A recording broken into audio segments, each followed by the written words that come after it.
ตอนนี้เราอยู่ที่ป้องอนันโนรีกันนะคะ อันนี้คลุมผมเรียบร้อยแล้ว Okay, you can come here. จะมีกูริเดอร์ Come closer, please. โทริเดอร์สุดสวยของเรา Okay, so right now we are in Ananuri Fortress, as I told you. Ananuri Fortress dates to 16th century, and this is a very important place because this spot was always very important strategically. Before the 1980s, here this valley was populated. The water reservoir was man-made. There were 10 villages on that area, and all of them were flooded. Also, this road, which is leading to the northern Caucasus, it's called Georgian military route, and it existed for thousands of years as a trail which was going through the mountains and which was heading all the way to the north. Why we call it military? Because the Russians were bringing their troops through that road here to our country. That's why we call it military road. Now, here the first construction was this tower. Because all the way from the border we used to have the towers which were passing the information about the enemies who were coming inside the country with the help of smoke. They were passing all the information and then the troops were ready to meet them. So inside they have the stair. Yes, of course. The entrance is from that side. Uh-huh. So later they have constructed this fortress and the church right there. You can see the church, this one, and this one is different. This is new one. And that one is the old one from the 16th century. So in Georgian language, the name for the dukes, the rulers, is Aragvi, is Eristavi. Eris, people, Tavi is the head. So this place used to belong to Aragvi Eristavi. Aragvi is the river right there. So the valley where we are now is also called the Aragvi Valley. Here we used to have, well, today we still have two valleys. Here is the Aragvi Valley. Behind the mountains, there is the Sani Valley, which is now occupied by Russia.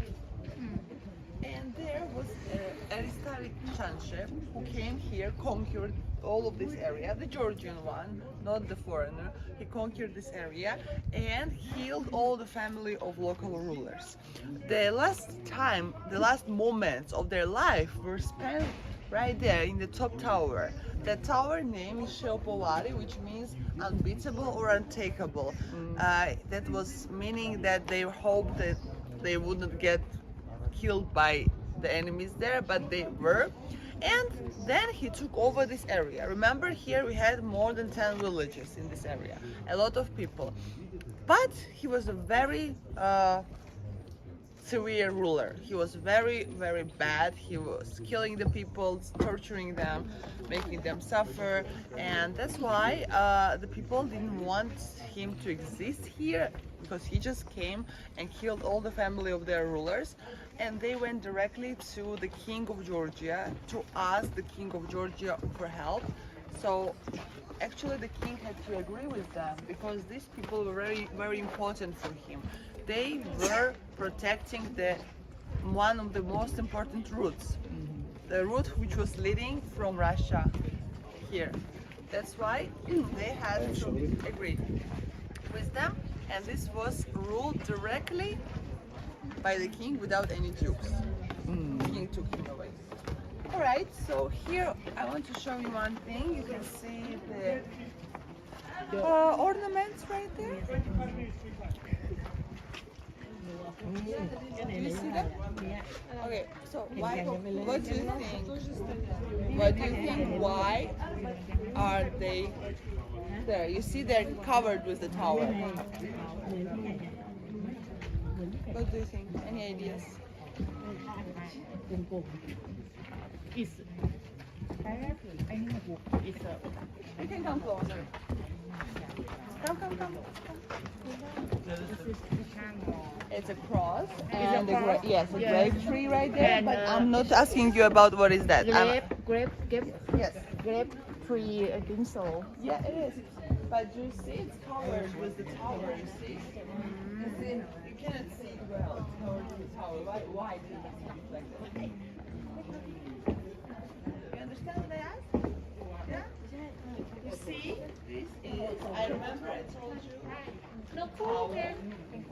wisdom And you see, the ornaments were done when this tower already was standing here. So I'm asking, why would people suffer? You know, it's hard. Very, very narrow, right? It's hard to do that. And anyways, you cannot see it well. Why would they do it there? Because this is not for you guys, not for us. It's for God. And because we always had to fight for the independence, very rarely we had the time to make something beautiful, because most of our churches are very simple. Like this, for example. You see? And when we had a chance to make something beautiful like that with the ornament, we did it right away. Okay. So, in 1783, Russian Empire and Georgia signed a contract along to which Georgia became part of Russian Empire. Why it was like that? Because at that time there were two big empires in the north, the Russian Empire, in the south, the Ottoman Empire. And Georgia was right in the middle. So Georgia had to choose protector, either Russia or the Ottomans. But the Ottomans, they were Muslim, and we were Christian Orthodox. So we had no other chance that asked the king of Georgia, Eregle II, asked the queen, the empress, to become part of the Russian Empire. So the contract was signed in 1783. Since then, Georgia became part of Russian Empire and was free only for a few years in between, before Soviet Union. Since 1783 till 1918, we were part of Russian Empire, and then for 3 years we were independent, and since 1921 we became part of the Soviet Union. So you realize we had a lot of influence. Let's go inside the church. I would like to show you something else.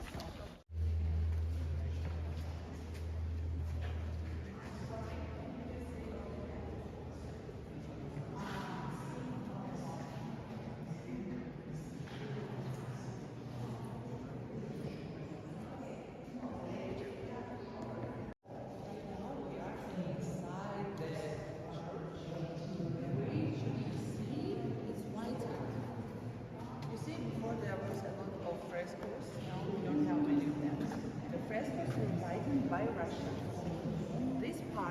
This place used to belong to the Russian troops since the signing of the Russian contract, of the Georgievsky Traktat. This was the name of the contract since when Georgia became part of Russian Empire. And they did some changes. First of all, it doesn't sound logical, right? If it's Christian Orthodox country, why would they whiten the Christian Orthodox frescoes? The answer is probably that they were trying to get rid of the Georgian iconography, which is different from the Russians. For example, behind me there is the Russian type of iconostas. This is how they call it, the altar part. You can see the difference. Okay, let's look at the saints of Jesus Christ, for example, right here, and look at the paintings of the saints there. What do you see? Any difference? No. What's the difference between these paintings, not the saints, not the icons? Any difference you can see in the painting? I will tell you, not to make you wait. So, Georgian iconography is different from Russian. In Georgian case, it's more like the Byzantine. The face are long, the eyes are very like ascetic. They're like looking inside of it. Also, the proportions are not kept. You see, the face is big, the hands are big. It's not proportional. What's the point of not making proportional? Why? Wouldn't they just paint proportionally before they do? But it's on purpose, because saints are different from us. We shouldn't paint saints the same way like we do. So that's why, till today, it's a very hard thing to paint the icons. They study in the seminary. Seminary is like university for the priests and the people who are in the church. They study how to paint the icons, and they have special rules. For example, if I just paint something, it will not be icon, okay? You have to make exactly 3 stars, for example, in the top or wherever. How were they painting? We were painting till today. They paint using the powder of colorful stones, which we can partly find in Georgia, partly we buy. For example, the blue one is very expensive. The blue is getting from Afghanistan. As I know, now the price for 100 grams is around $80. Why I know that? Because I have a nun. I go to one of the monasteries where she paints herself, and she taught me that she does the same technology like in the old times, mixing the egg yolk, olive oil, and the powder of the colorful stones. Now, one more interesting fact here. Right there you can see frescoes. You can come closer to it. You see, they don't have the genders. Yeah, it's same. It's because we believe that souls are equal. They don't have gender. It's a body which has gender. And you can see that right there, on the right, there is the torturing in the souls which were going to literally, let's say, to the hell and to the heaven. And here, the one that were forgiven or were punished. But the most interesting fact is right here. Do you see here? There is an angel which is killing the demon, and you can see the scale right here. Scale. Do you see the angels are putting less, but it weighs more, and the demons are putting more bad. So basically, they are weighting on the scale the bad and good things that the human soul has done during her earth life. But it's like a hint to us. If we did something bad, we still can be forgiven if we do something good, because the good things, they weigh more. The kindness weighs more. So that's why here we have that.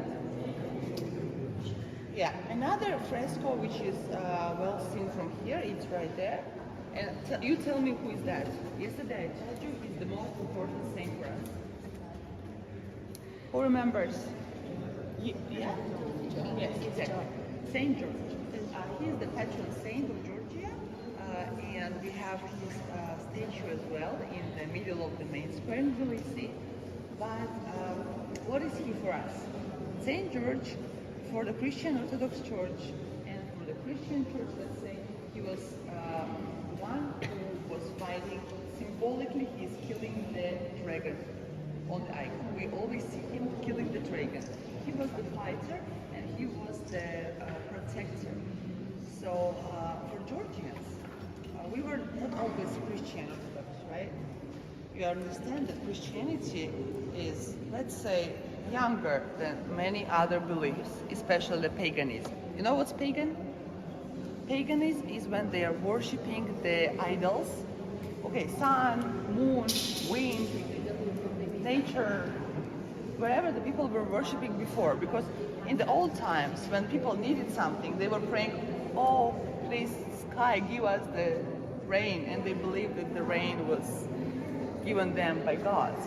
Okay, so Georgia also had, of course, we had a lot of pagan gods. It's a very favorite topic for me because our pantheon of the gods and the mythology of Georgia is very interesting. For now, I will tell you only about Saint George.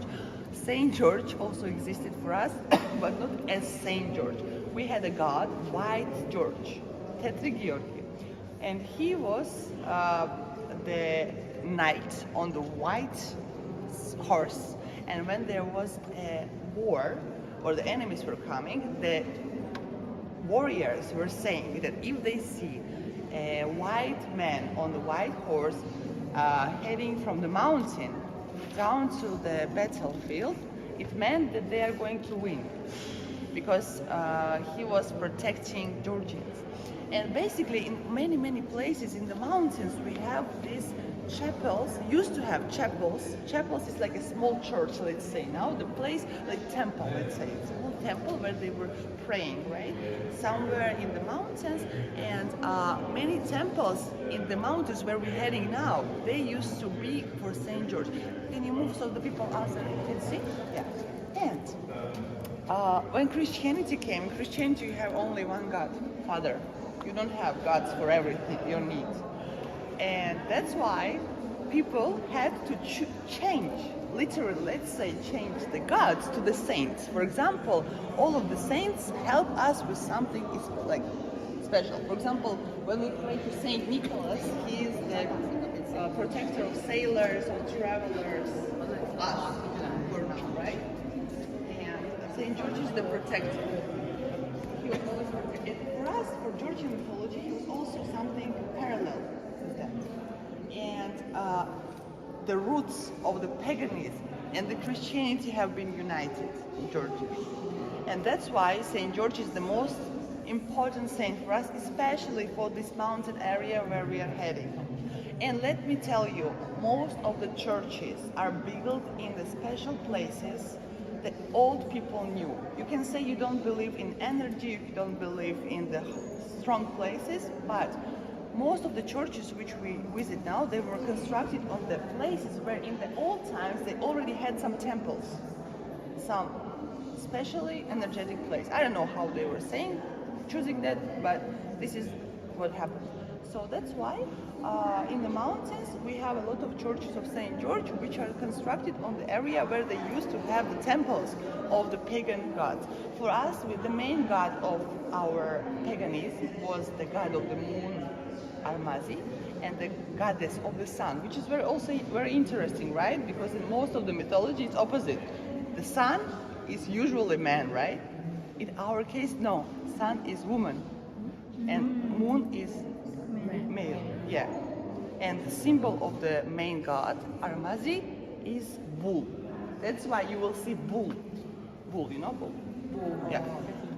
You might see his ornaments in some of the churches even. Because I tell you once again, in Georgian Christian Orthodox Church, a lot of roots of the paganism, they still exist, which were transferred and changed to the Christian way. But it's still, a lot of things are coming from there. A lot of traditions are coming from there. Because in the Christianity, we don't have idols. We should not worship some, like, special holidays when you jump over the fire or whatever. But we still have it before the Easter, for example. This is all going back to the pagan traditions. Okay, I just talked too much.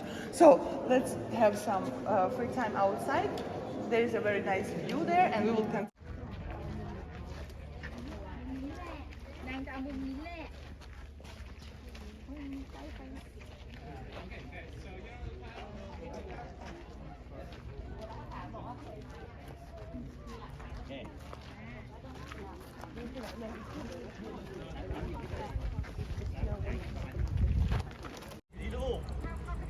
เอาว่ามา สวนมันดูสงบมากเลยพี่วันตรง ค่ะ พี่วันใช่ไหม มา เนี่ยไหนๆก็สงบแล้ว